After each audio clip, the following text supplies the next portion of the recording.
একজন সৈনিক সামান্য জোর দিতেই শত শত কেজি ওজনের ইট ভেতরে ঢুকে যায়।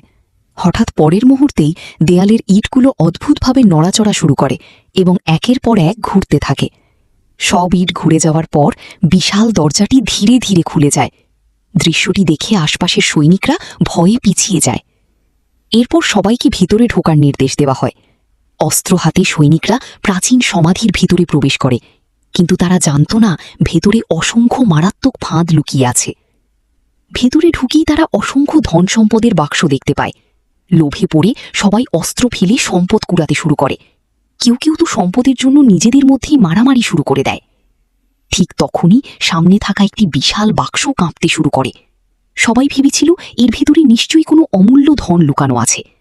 উত্তেজিত হয়ে বাক্স খুলতেই তারা ভয়ঙ্কর এক দৃশ্য দেখে হতবাক হয়ে যায়। হাজার বছরের পুরনো দানবীয় পোকাগুলো জেগে উঠে সৈনিকদের উপর ঝাঁপিয়ে পড়ে। পোকাগুলো মানুষের শরীরে ঢুকে মুহূর্তেই তাদের কঙ্কালে পরিণত করতে থাকে।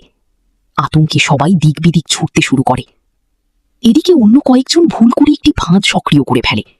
সঙ্গে সঙ্গে মাটি ভেঙে নিচে গভীর খাদ দেখা দেয়।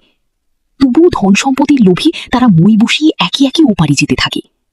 কিন্তু দলের এক বিশেষজ্ঞ অন্য পথ বেছে নেয়। সে একটি গুপ্তধনের মানচিত্র বের করে বুদ্ধি করে সব ফাঁদ এড়িয়ে এক বিশাল ফাড়াও মূর্তির সামনে পৌঁছে যায়।